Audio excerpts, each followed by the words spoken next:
closely related topics related to the meditation system, and we'll now have two somewhat different papers, each with its own great merits.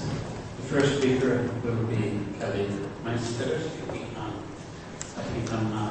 a manuscript that she has been assiduously studying from the original palm leaf, and that will be followed by John Tit from this university about the very interesting phenomenon of amulets, of Jujaga, as we would say, Nick pronunciation, or Chucho, Thai pronunciation, who in some cases is seen as the villain of the Vesankara Jataka, but villains also have their role and function, and perhaps thinking of him as a villain is an oversimplification. Anyway, that will be explained by Jagannath. So first of all, ask for Kelly to give her paper.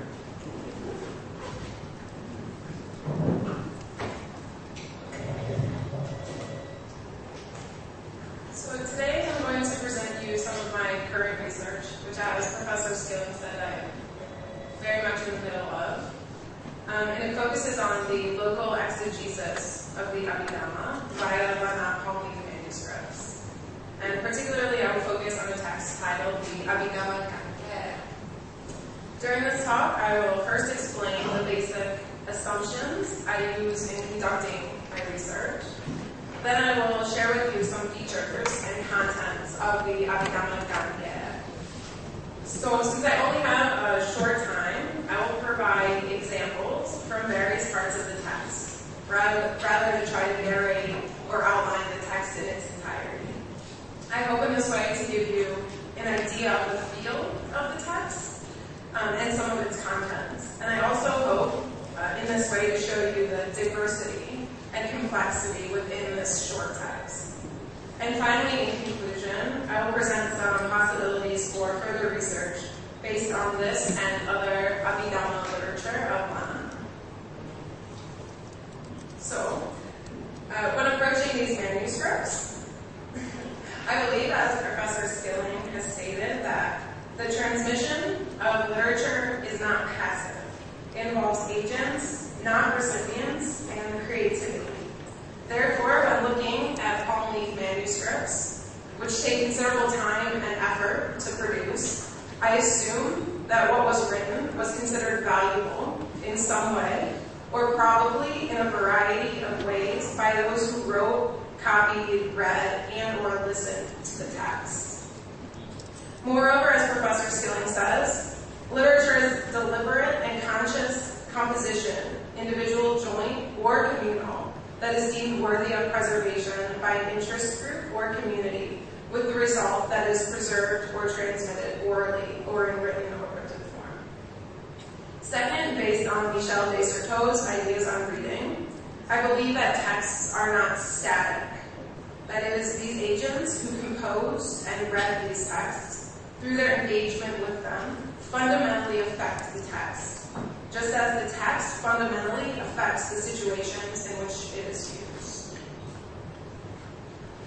So before looking to the Abhidhamma Gange, let me provide a brief definition of the Abhidhamma.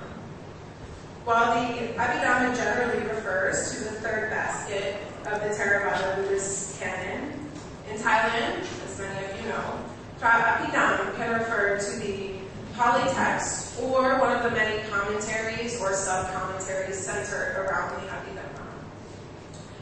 Most commonly, the Abhidhamma is seen as a theoretical set of texts, which attempt to explain the various components of reality, the mind and its relationships to objects, the senses and their relationship to the world, and the cause and effects of skillful or unwholesome and unskillful, or skillful or unwholesome and unskillful and unwholesome thoughts and actions.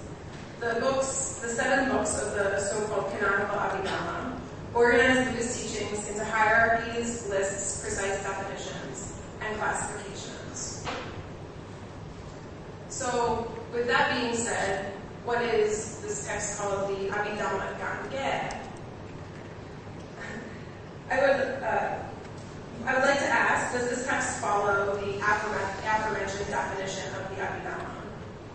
And the first complication encountered in my research begins right at the very beginning with the title of the text. An appropriate translation of Gange has been hard to come to, and indeed I'm still in the process of deciding what will work best. Gange has a sense of an explanation or an elucidation. It also has a sense, like in the title of my talk, of erudition, because when one looks at this text, indeed it would require advanced scholarly learning to be able to adequately interpret or elaborate on its contents. It is also, of course, and it's approximately 30 pages, that is 30 sides of the poem, not able to cover the entire 7 volumes of the Abhidhamma in their explicit and spelled out entirety. So it cannot be an explanation of the entire Abhidhamma if one thinks about the Abhidhamma in the sense of the Pali Canon.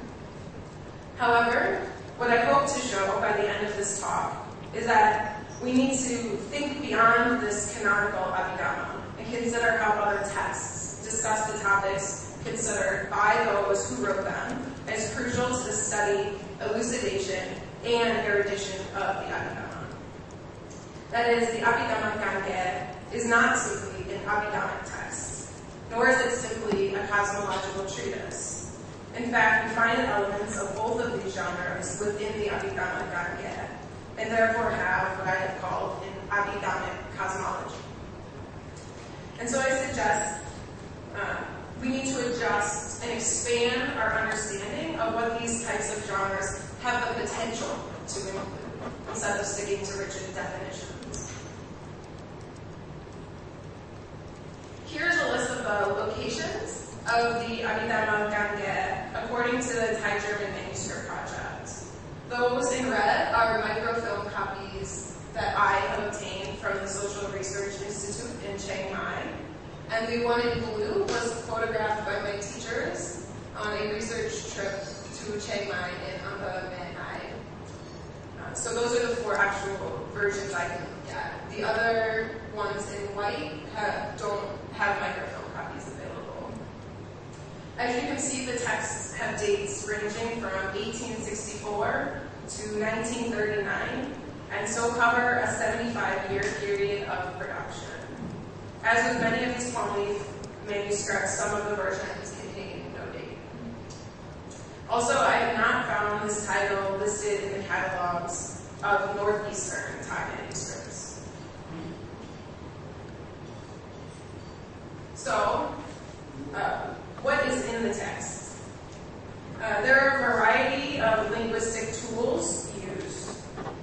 After the protective incantation, Namo Tassatu Namo Buddhaya, at the beginning of the text, which imbues the reader, audience, and the text itself with protection, the text opens with this sermonic prose describing the end of the world. I've provided here an example of this language. So at the time of the fire from the utter destructions, where will it go first? The teacher explains that in the 6th month at midnight, on a Wednesday of the full moon, the great Mahabodhi tree will burn first, before all else has been destroyed. Then another kappa will begin in the 6th month at midnight on a Wednesday of the full moon, beginning under the shade of the Bodhi tree at the seat of the Buddha. So this is a way to say that the fire, what the fire destroys first, is also the place where everything must begin, that is the seat of the Buddha. This is because the throne of the Buddha under the shade of the Bodhi tree is the center of the universe, which you could also read as being the center of Jambu. And then the fire will have destroyed every last being. So this is striking not simply because of the prose, but because this type of prose is typically not one immediately associates with the Abhidhamma.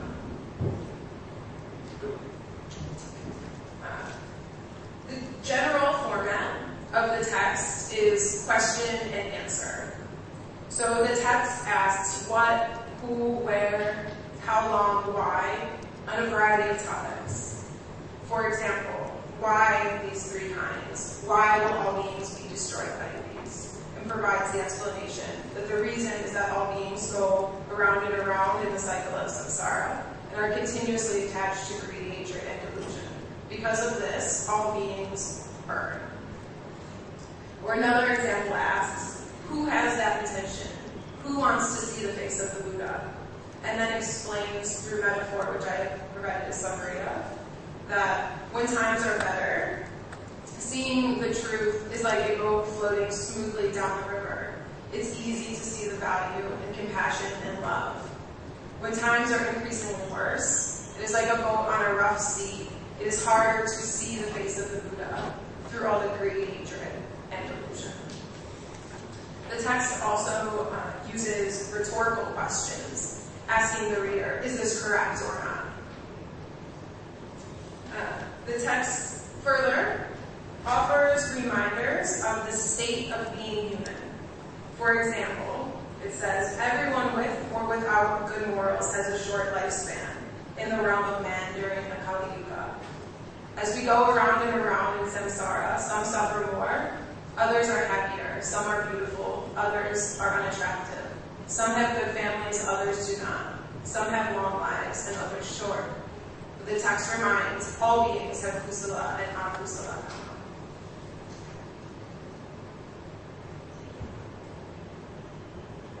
Next, as Rupert Geffen has pointed out, it is probably true to say that no one makes quite as much of lists as the Buddhists. And indeed, in this text we find many lists. One of the most prevalent formulas is the question, the blank are what? Then the list follows, there are, and it's a list, and then states, these are those items, and then moves on. Just a few of many examples would be the 4 elements, the types of rebirth, the 5 khandhas, the sentients. These lists don't elaborate on the contents of each item beyond the quantities. Also, sometimes the lists are incomplete. That is, the number of items will be stated correctly, but then the following list will not contain that number of items. Still in the same formula, then they will say these are those. So, while this type of list is what is more commonly associated with Abhidhammic texts, however, throughout the text, the language alternates between all types of linguistic tools I have described. It doesn't just do lists and then a metaphor. It goes back and forth repeatedly. So who is in the text? There's a whole cast of characters beyond the 5 Buddhas of this kappa, including, of course, Gautama and Maitreya. We find the gods Indra, Vishnu, Brahma, and the other devas. We also learn about 4 types of Buddhas and when they can appear. Moreover, the reader and or listener appears in the text in the sense of the rhetorical questions and reminders about the states of living in the realm of humans. And finally, the scribe appears in the text via colophons or brief prologues, which are common in these Lama manuscripts. They often give historical information about where the text was written, who wrote it, who sponsored it, and when it was copied, for example. The colophons also express the personal wishes of the scribe and may express the cost of making the manuscript. Moreover, as Harold Hundas explains, through the colophons, the impression is conveyed that the Dhamma scriptures are indeed afforded a central place in Northern Thai Buddhist tradition and ritual. And the belief is illustrated that if Buddhism is to be kept alive, the basic texts must be copied continually. By sharing with you 3 colophons from the Abhidhamma Ganga manuscripts, I hope to show you some common features of these very interesting prologues. So this is a very long colophon, and I won't read it, but it explains that a novice copied the text in 1264 at Wat Ba Jai, He also explains this walk is surrounded by coconut trees and suggests that the reader of the text may even have seen it by passing by it. After apologizing for his messy handwriting repeatedly, he then wishes for many things. These include multiple types of wisdom, and also that the merit he earned from copying the text be transferred to his mom and dad, his brothers and sisters, and indeed, everyone else everywhere. He also states that the text was written and should be used to preserve Buddhism for 5,000 years. So these are common features of colophons. The colophons also give you a nice picture in your mind. If you can imagine the novice sitting there scribing out the letters, and if you see the text, you can see where he crossed out a letter which he thought was slightly imperfect, and tries again. So it's a nice sense of the manuscripts.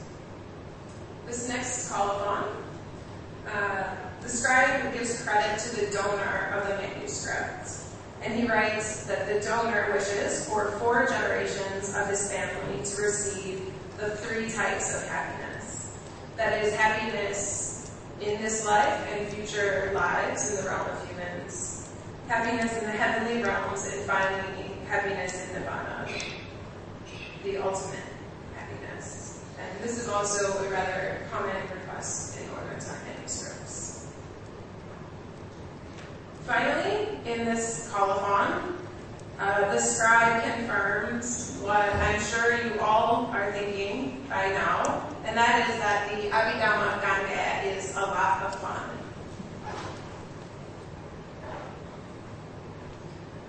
So, in conclusion, I'd like to share with you some of the further research I plan on conducting. First, of course, I will complete a full translation of the Abhidhamma Ganga. That is, I will continue to look inwardly to the semantic and structural contents of these manuscripts. Then I hope to explore the possibilities for the potential ways in which this text was used. In other words, I would like to investigate the life of the text.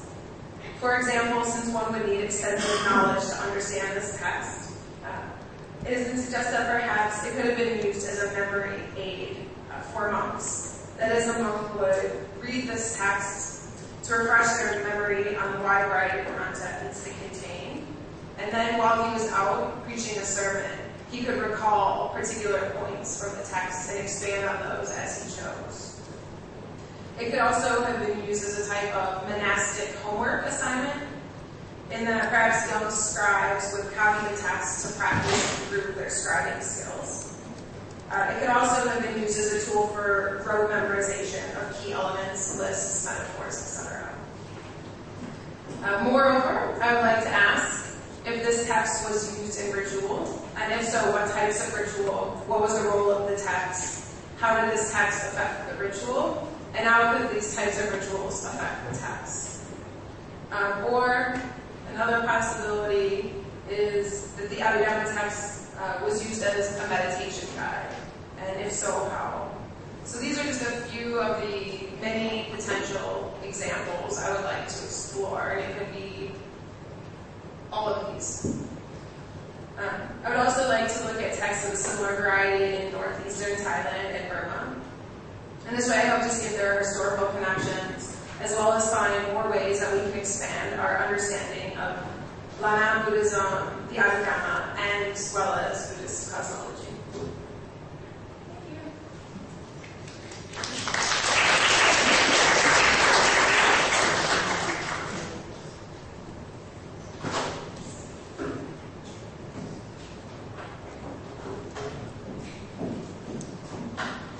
Thank you for the interesting paper, Kelly. And now our last speaker for today is from University to take us into an interesting aspect of the culture of announcements.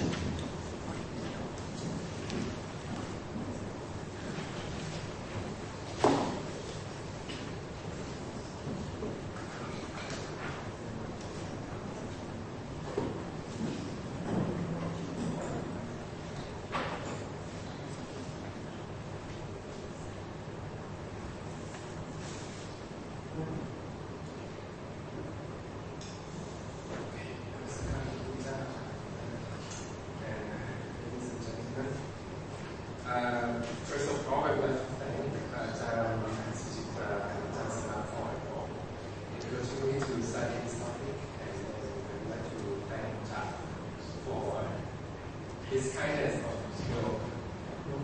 allow me to study this topic without him. Because actually we were discussing to study together, but he has to focus on his own system. This paper is a preliminary study of the count of Jujaka worship, which is now popular in Thai society.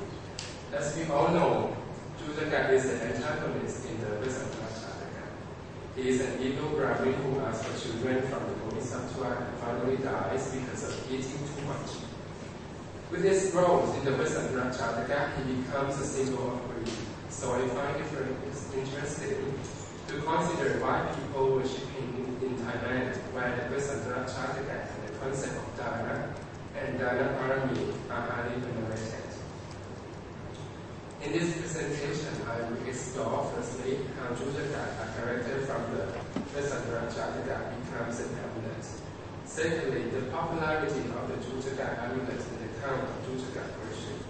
Thirdly, the controversy caused by Jujaka worship and the explanation given by the makers.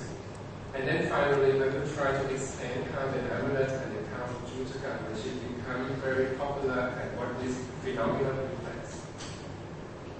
So Jujaka as a Jataka character. Jujaka, as we all know, is a villain in the Western Jataka, also called in Thai Mahacha, or the dual birth, which is regarded as the most important Jataka in Thai Buddhist tradition. Jujaka plays a very significant role as an evil recipient who asks the Sanchara to give his beloved children. He is claimed as the previous embodiment of Devadatta. His evil character, including 18 unpleasant physical characteristics, is apparently emphasized in every version of Thai vernacular Kasantara Jataka text. So this mural painting was taken from temple in Suttanpuri, and this one is not that what I will not wrong.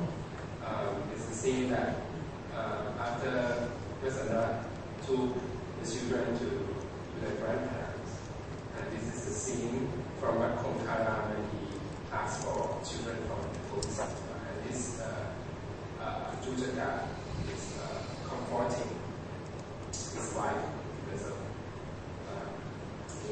many drownings in the public manner for being too devoted to her husband.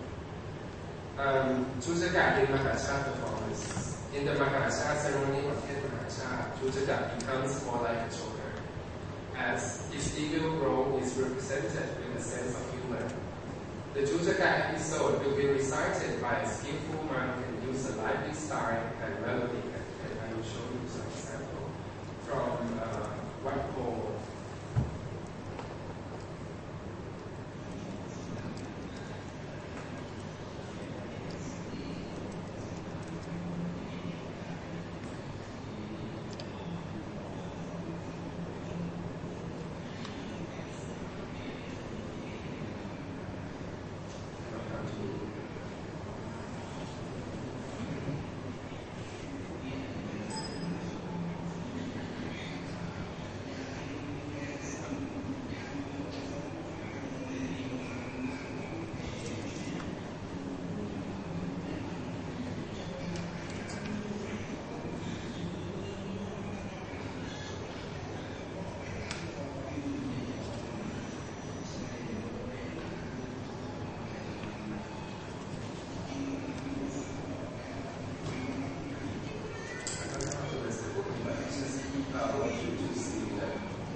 rather clear in the modern Mahachar performance. also called มหาชาติทรงเครื่อง Moreover, the Jujaka episode is associated with wealth. It is believed that the benefit of giving offerings to the Jujaka episode of Ganchucho is wealth and prosperity because Jujaka is the greatest beggar. He becomes rich only by begging and eventually can ask for the greatest gift, that is, children from the Bodhisattva, etc. And in some performances, the man can identify himself as Jujaka and ask for donation.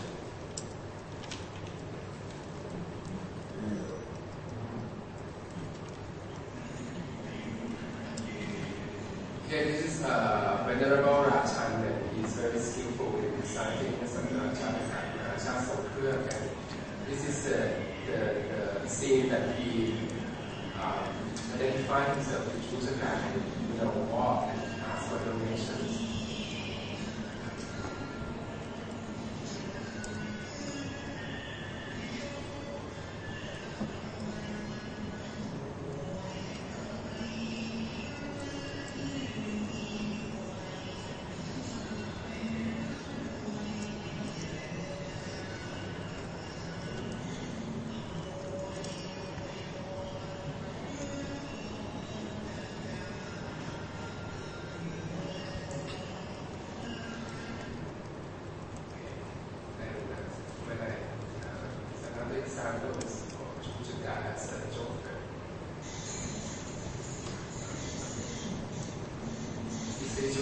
Changes from a very skinny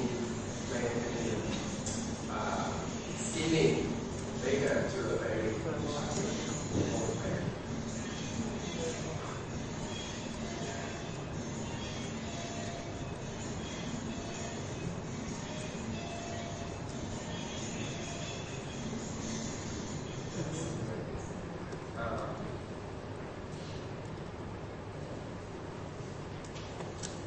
So the role of Jujaka as an amulet, Jujaka as an amulet. The role of Jujaka as a rich and great beggar inspires many monks who are skillful in magic to invent Jujaka amulets and Jujaka spells for those who wish for wealth. There are many types of Jujaka amulets. For example, statue like this, and this is a magic cloth or payan. You can see there are many kinds, many forms. It's also payan chucho, and they also have tattoo. This tattoo of Jujaka. And this is Kemika, Miss Kemika Nasontai, a devotee of Chucho or Jujaka, or she called Bai. She has more than 1,000 statues of Jujaka. She has a small restaurant which is also a Jujaka shrine that lets people to worship Jujaka. And the most popular wish is to win lottery. A man may ask for pretty girls too. There is also a big notebook to record the wishes asked and granted. There is a Jujaka club which collects Jujaka amulets from countrywide. The club arranged exhibition on Jujaka amulet, and this exhibition was arranged in February to March 2009. And this showed the Jujaka consecration ceremony at Wat Nonthaburi. You will see that there are many actors, singers, and TV stars participated in the ceremony. You see, this is which is a very famous Lutung singer. There is also a website for Jujaka, so-called worldwideweb.chucho.com, by Longpo Somphong from Wat Mai Pin Gliao in the Nakhon, who has made Jujaka amulet since 1993. And these pictures were taken by myself when I visited the temple in July with Ajahn Chan. This is a consecration ceremony. Here left, this is a consecration ceremony. And this is a baptism. And this is the magic papers from this temple that I found on the bus at Hong every day. So you see that how popular it is. And this Jujaka amulet is from Wat Palela in Suphannaburi. The sellers told me that it was made in 2009, before Jujaka amulet became popular. Chujaka amulet is commonly found. This picture was taken from Wat Bangpiyai, Samut province. And this one is from Thaistudies of Thaistudies, which is a very famous amulet market in Bangkok. I found these two places by accident actually. And these two pictures were taken from accident. Apart from these examples, there are so many temples that create Chujaka amulets. You can find the information advertisement about Chujaka amulet from websites, books, and magazines. So how old is the count? At first, I thought this Chujaka amulet and the Chujaka worship are new because I never heard about it before. But actually, they have existed in Thailand for a long time. Now I have explored the origin for the first time this amulet was built. I can only give some examples to show that Chujaka amulet and the count of worship are an old practice, but has just been promoted and become very popular recently. This is the explanation of creating Chujaka magic cloth in the well-known text Kamprikave by Ajahn Thepsai, who is a very keen scholar of magic. And this is Dong Puting from Wat Lagan Rai, Rayong province. He was very famous for creating many kinds of amulets, including Chujaka. Chujaka is not so famous, for his creation. Besides, there were the 2,000-year-old wooden statues of Chujaka and Amisatapana in Wat Songtham Moravihan, which is a modern temple in Papadang, Samut province. And the book, according to the book, the statues are 200 years old. So, what is the benefit of worshipping Chujaka people? People worship Chujaka for wealth, business, good fortune, lottery, financial problem, and also young and pretty girls like Amisatapana. These are from this character in the Vesandra chapter. And also last year, the belief is mixed with Chinese belief of Bishop. I will explain that more. That those who were born in India of the tiger and something have to worship Chujaka to avoid bad luck in the year of the tiger. Literature. There are many literatures to worship or empower Chujaka, which probably reflect the different languages of the making of the amulet, such as the first one, Molo, Kaiko, Molo, or So Chujako Tata Sesi. This is from the text, right? Iti Chujako Mahalapo Sapat Sukham Jat Mahalapam Sapatanan Sapato Kan Pamantume. Something like this. Iti Sukhato Shana Sukho Chujako Sukhato. This is the citation that we worship Chujaka. An offering. The offering we should present to Chujaka are sticky rice, grains, sweets, or maybe roti and fruit. This is because he is a Brahmin, so he should consume vegetarian Indian food. And he has to go from place to place and walk into the forest to ask for dana, so he needs to have sticky rice, which gives him high energy. So, of course, when we have this kind of amulet that causes controversy because it seems to be against the Buddha's teaching and veneration of the person for Acharya, which promote gifting. With the popularity of Chujaka amulet last year caused controversy between those who attack and those who support it. For example, Venerable Washira Meti, an intellectual monk who plays a very significant role of preaching in modern Thai society, quotes a verse from the Mandala Sutta, so-called Puja Japusaniyanam, to remind people that Chujaka is an evil person and one should not worship him. Chujaka is a symbol of greed, which is against the message of the Sankaracharya, which teaches people to give. The count of Chujaka worship reflects the influence of consumerism. And he says, to worship Chujaka is to worship greed. Like Rapayom Palayano, who criticized the count of Sadhukara 4 or 5 years ago, by making the cookie of Jatukham of 4 words to teach people the virtues that lead to benefits in the present, which makes one become a true millionaire. Namely, Uttana Sampata, Uttana Sampata, Araka Sampata, Kalayana Vitata, and Samachivita. So he was trying to against Jatukham by making this cookie. So when I go back to the explanation from the side of the maker on the one who support is Chuchaka knowledge. And what I have found is, I mean, the reason they give to me is that, firstly, Chuchaka is the greatest and the most skillful baker. He can ask for everything, even the children of the Bodhisattva. So he's powerful in asking that. Even the great Bodhisattva who nearly attained Buddhahood cannot refuse him.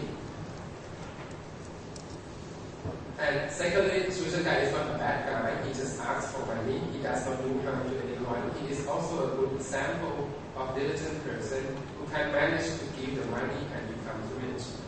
Chuchaka is born in an auspicious time and an auspicious name. He is old and ugly, but he has a very cautious wife, Amitabhana, who is also obedient to him. Chuchaka helps the Bodhisattva cultivate parami, or the perfection. Without Chuchaka, the Bodhisattva cannot fulfill his perfection and become a Buddha. We can worship Chuchaka since he will become a Pajjeka Buddha in the future. This is mentioned clearly such as in the Patama Sambodhikatha by Prince Paramahansa. It says that Devadatta will become Pajjeka Buddha in the future. Chuchaka is the previous embodiment of Devadatta. That is true, but he is not Devadatta. He has not committed the Anantariya Karma or the 5 greatest sinful acts. And Chuchaka haven't do harm to Buddha like Devadatta did. People might think he's a bad guy or a villain, but he also has many good parts. The magic master said to me, we should find good parts in a bad person. So when I asked the seller how it can be good to worship Chuchaka, who is so greedy that his stomach explodes, and the answer is, who will be so greedy and still be like Chuchaka? You must know your own limitation. Also, some said even that the death of Chuchaka is a good death, isn't it?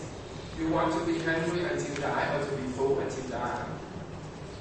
So you may feel reluctant to ask, and he also said that you may feel reluctant when you ask for worldly wishes, such as lottery or pretty girls from the Buddha or Ganesha, which is a god, or Sivali, which is a Arahanta. But for Chuchaka, you don't have to be nervous for anything. You can ask for everything you want. However, there is also a little tip caused by Chuchaka's bad characteristics. Some magic masters say that those who worship Chuchaka amulet should not carry it all the time. Otherwise, they may lose their charisma because Chuchaka bears 18 unpleasant characteristics. So, you can put on him sometime and then put it down. So, why Chuchaka is so popular today? I have discussed about the Chuchaka amulet with the help of the worship with many people. And the question that everyone asks is, why Chuchaka?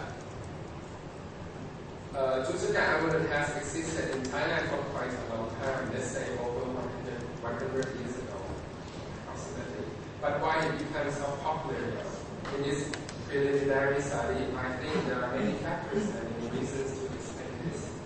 Firstly, I think we have to accept the fundamental factor that Chuchaka is a very well-known Jataka character, which is the result of popularity of the Vesandara Jataka and the Mahashara ceremony. As I told you previously, that he is lively character and connected with wealth. That people know him and history well make it much easier to create the myth of the amulet. You don't have to create an entirely new story. The second fundamental factor is that it is common to have amulets or parita from Jataka stories, such as Vataka Jataka or Lokum, which gives protection from fire, or Vacha Jataka or Lachon, which is used to asked or made. So I think for myself, this is Jujaka amulet is a kind of inherit this kind of convention of making amulet kind of spell from China. But what different is that Jujaka is the antagonist, unlike the other two, unlike the Vataka Chataka and Ajak Chataka, which is the Bodhisattva himself. And the third fundamental factor is that we have many kinds of amulets for wealth and business. For example, venerable silver leaf, like this. On Ang Quang, you see variation of the form, and now she becomes very sharply. And also Kuman Tong here, and also Kun Chan, which is a very famous character from Thai literature. Kun Chan he is a very rich man. And Jujaka is also included in this kind of evidence. Another factor is the influence of consumerism and the economic downturn in Thailand, especially in recent years. People feel more and more insecure about life and their living.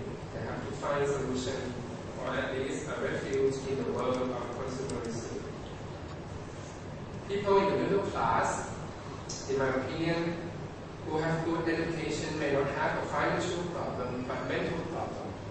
And their solution may be to learn to practice Dharma, maybe go to Vattasitara or go to Kamagai for meditation practice. And I think it becomes a trend for people in the middle class to practice meditation or read books written by intellectual minds, such as Thaistudies or Vietnamese monk or Wong-Vajrayana.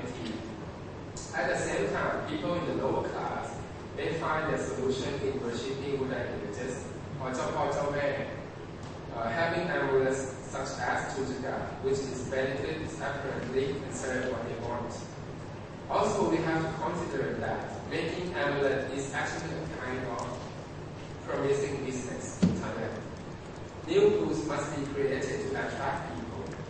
Before the Jujaka fever, we have, as maybe you remember, we have Jadukam, which used to be a phenomenal amulet in Thailand 3 or 4 years ago. Then we have Pranavako. This is newer than Jadukam. Pranavako includes 9 millionaires in the time of the Buddha into one statue. And we also have Ganesha, which was not so popular. We can see clearly that all of these amulets relate to wealth and prosperity. Another factor is that Jujaka amulet is presented in many kinds of media. Apart from books and magazines, we can find Jujaka amulet on websites, such as what I told you, chushop.com, or even the advertisement broadcasting on youtube.com. You can find advertisement of Jujaka on YouTube, which show the pictures, tell the myth, or the story to propagate its benefit to miracles. And additionally, in 2010, the count of Jujaka worship is mixed with the Chinese belief of Ritual. The belief that the year of the tiger of 2010 has a negative influence on those who are born in the years of the monkey, of the snake, of the pig, and of the tiger themselves. Those who are born in these 4 particular years are encouraged to worship Jujaka to avoid difficulties and ensure their wealth. This reflects the mix of belief between Buddhism, magic, and Chinese belief, which is very, very tight. And one of many people who asserts this belief is Senpa.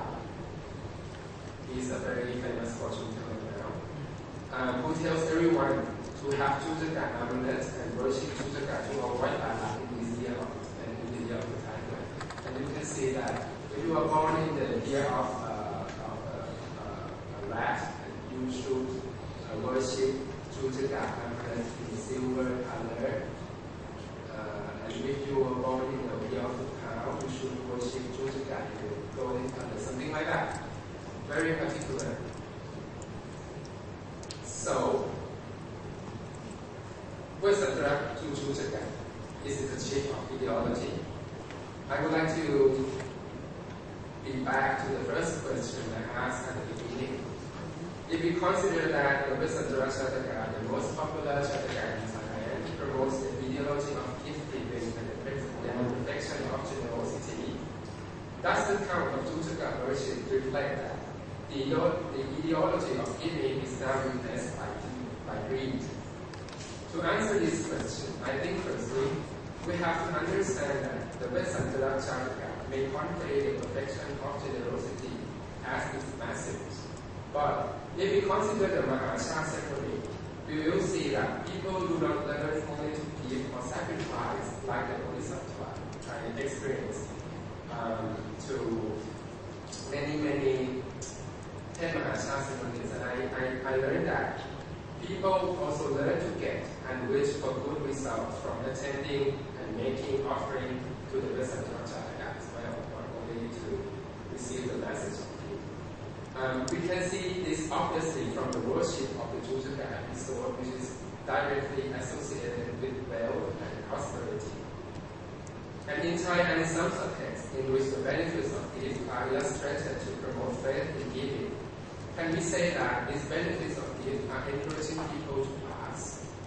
These outer texts are asking in the form of giving, and I try to compare it to what I found from reading and some texts which encouraging people to give. But at the same time, it's like much more like asking people to make a wish from that giving. So I discussed about this with Professor Nicola Tindan when she was here as a visiting professor, and she gave me an interesting remark on this question. She said it's between two opposite extremes, and we common people are in the middle. We have Vesantara, the Bodhisattva, who sacrifices everything, but we are not giving as much as Vesantara. At the same time, we worship Jujaka, but it does not mean that we have to be greedy as much as Jujaka. Like the answer the Amritsar gave to me, as I mentioned. So for me, the simple answer of this question came from the taxi driver who had Jujaka amulet in front of his car. He said that many people question why he worshipped Jujaka. He replied that, just simply replied that it was so difficult to earn living each day. He just wanted a refuge for survival in daily life. That's it. So now Jujaka as an amulet has its own life and becomes a refuge for those who find security in the world of capitalism and consumerism. Thank you.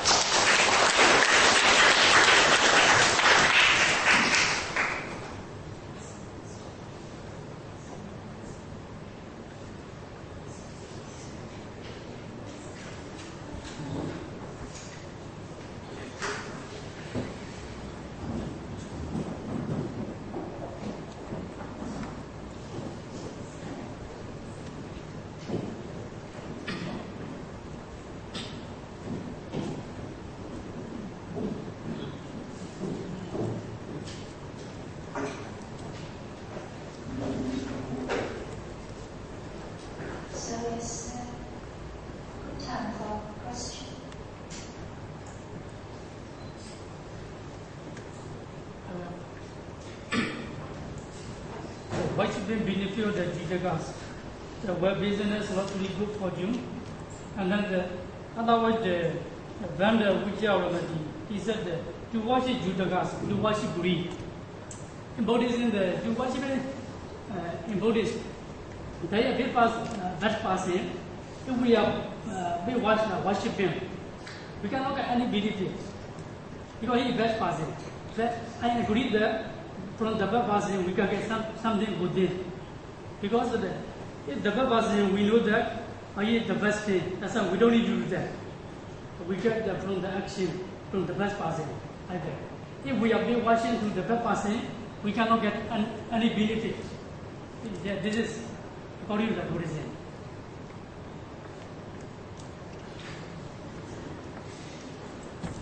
So you disagree with this kind of amulet and say that worshipping this doesn't give any benefits? Yeah, worshipping Jujaka is greedy person. That's why we cannot get the benefits. Even the Buddhism, there is no teachings. As long as in this way, I didn't agree.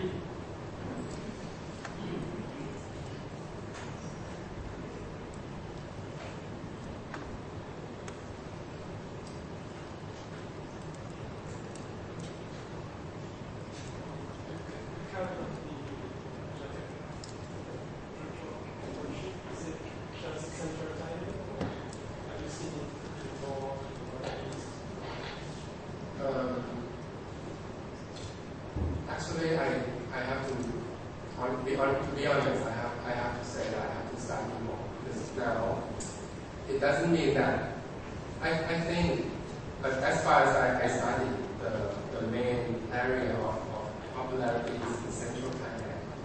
But you know, nowadays people just travel anywhere, and you know we have websites and this kind of thing. So we cannot say that this amulet is popular only in the central area or not.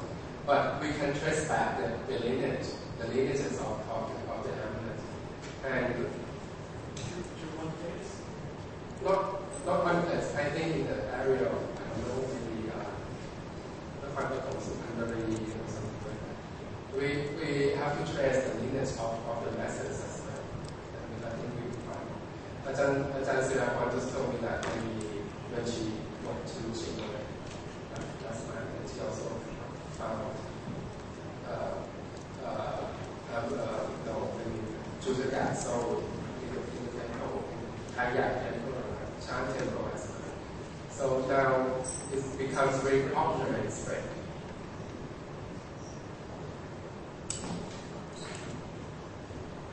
Do you think if the code of Jujuk is a sort of reflection of the code for all people full of problems who divorce in the street?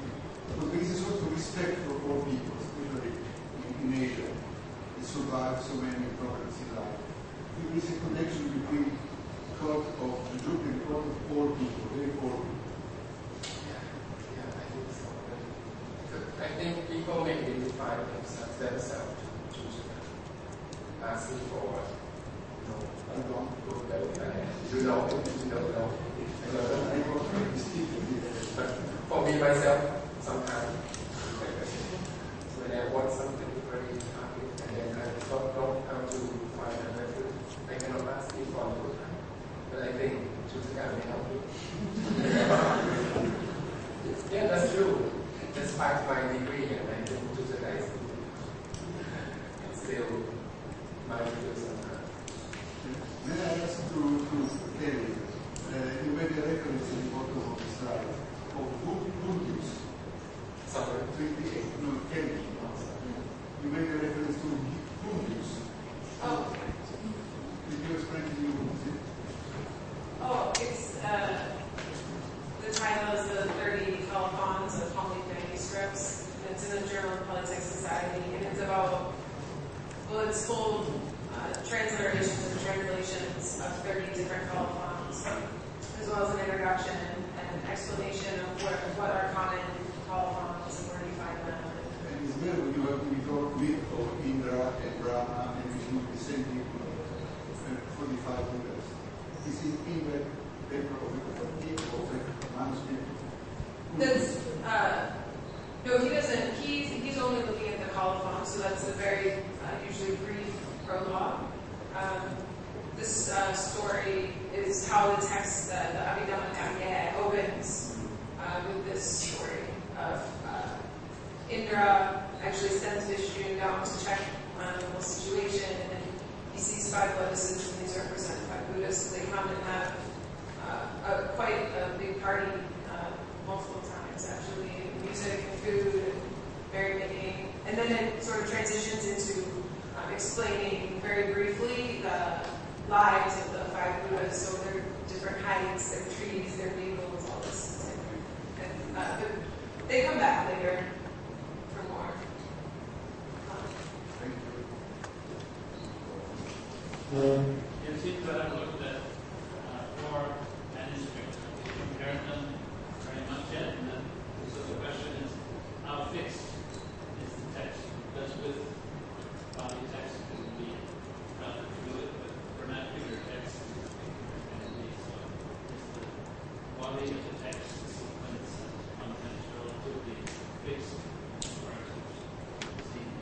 So I haven't been able to do this extensively yet, so I'm sort of forging through the one version first.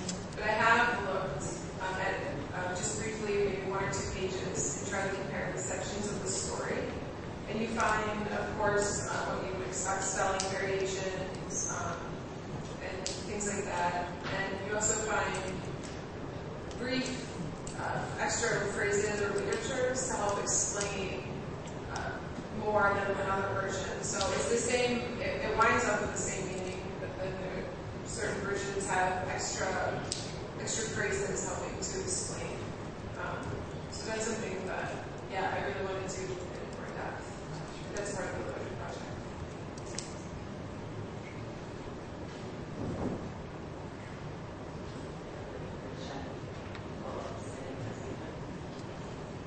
I am confused with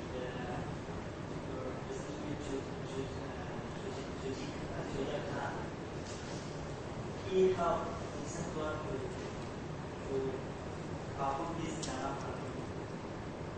Then, but why is he considered as a bad person? And he is really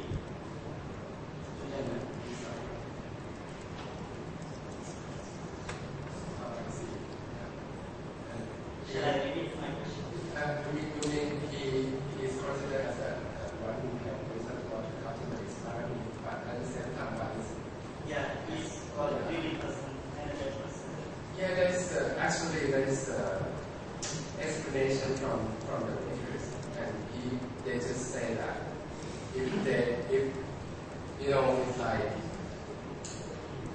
if there is no Chushaka who is one to ask who is about children, how can the person what is that about can give the children?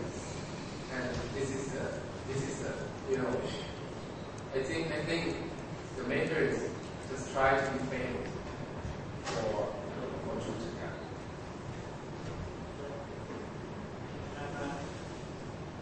You said that to perform we need someone. Sorry. To perform a deed we need someone. Suppose in your case you said that if I want to perform Dana Parami, I need the help of another person. So suppose if someone, what I want to say is that, according to your point, that Jujaka helped Bodhisattva. After helping, he became a greedy person. Why isn't he called a good person? If he helps someone to perform a great Dharma Parami or great deed, why is he called a greedy person or a bad person?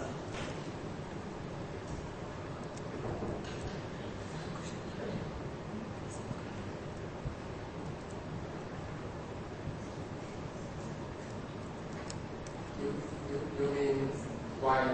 Because it's like if he's the one who helped him, but he should be regarded as a good person, right? Actually, I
people on the first side said that worshipping Chujaga is against the Buddha teaching, right? It's against the message of the gift, which is showing the Sattva. And the opposite side said that the people who support this kind of worship, who make this kind of element. And I think we have to consider two sides neutrally as a phenomenon of Thai Buddhism. And the one on the first side may think that people in the opposite side is against Buddhism, but maybe not. Maybe they don't think that. They don't think that they are against Buddhism. They just try to find refuge in this own way to gain worldly benefit, worldly benefit from worshiping Buddha. And it doesn't mean that he is against the Buddha and Dhamma Sangha. Just that he just wanted to find something to for that security in his own life. Can I answer this? From my point of view, what I think is, as Thai people, they have been living to Japan, worshiping to Japan. I think there must be someone who come up and teach that this is not the proper way to practice.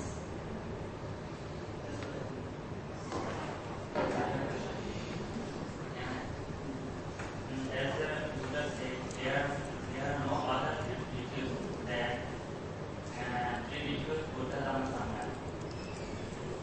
The ritual amulet is out of Buddhism. So why monks try to popularize amulet worship? It's for business, for benefit of people. I have to ask the Sangha why they allow this.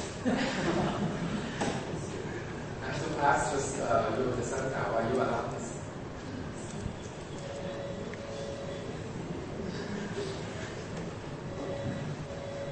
Just to clarify, these are not Thai. I know. They're not Thai. I know. I respect all variables. We just have some kind of different point of view. I just made a question. And you was like that this people also answer that one of the reason for the Talaga because it is greatest Talaga. And this people also found out that one of the reason question the Talaga. So in modern day there are really a lot of Talaga. So when you watch that, one of the reasons watching Talaga is the greatest Talaga. So we see now a lot of Talaga really poor. So when they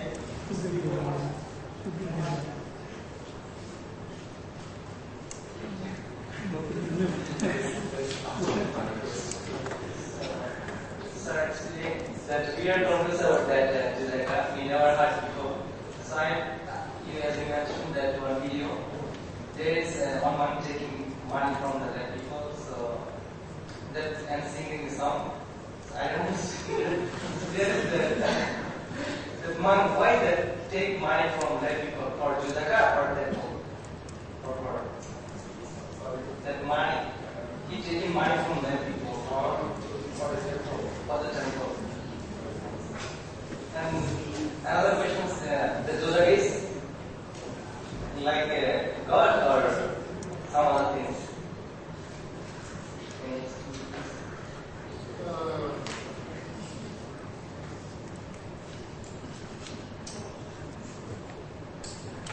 It's not like a god in that sense. It's like a spirit that, it's like the spirit that has some kind of connection from the Jataka. But at the same time, this is more like by the consecration of the world. The Buddha said that you should respect to the Jataka. The Buddha said.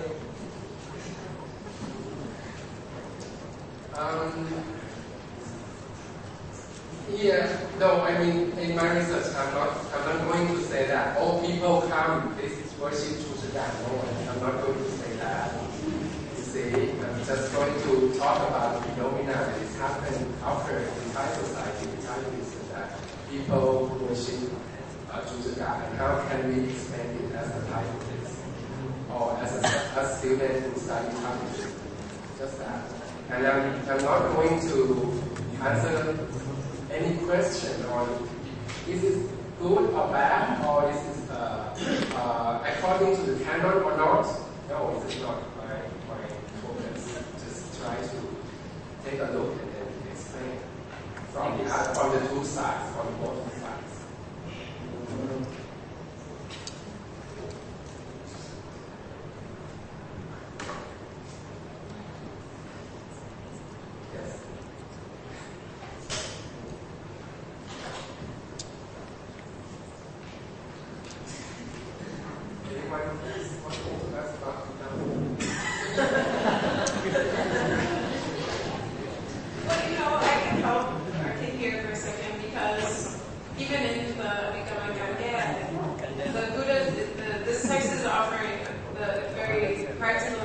About the state of being human, and he reminds people that some people are born poor and some are born wealthy, and it is indicated that being born wealthy is a better birth. Of course, you then make choices to say how that affects everything. But so I don't think it's not. There, of course, he teaches that greed is bad in the text, but it also acknowledges the state of being human. In a very, it speaks directly to the reader about the difficult choices and living life and things like that. So, question for your research.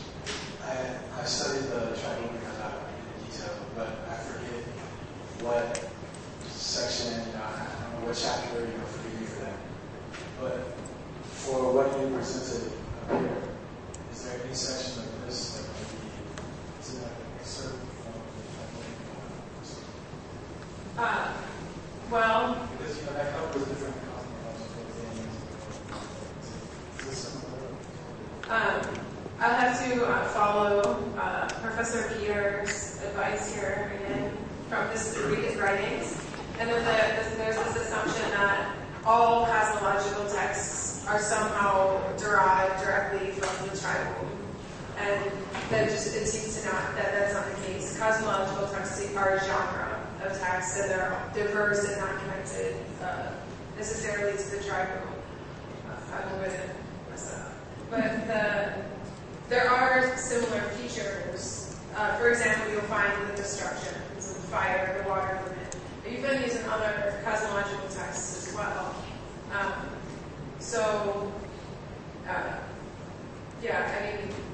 You can find that's also the end of the chart, and this is right at the beginning of the Abhidhamma Kanda. So I'm not.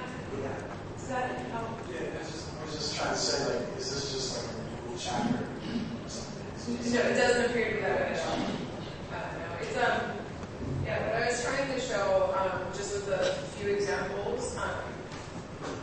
I can't find it goes back and forth between prose and stories of Brahman and Vishnu to these types of dry lists, and then it goes to metaphors and lists and back and forth. And I haven't found. I'm really not actually looking for some type of origin for the text, but I haven't found it on accident either.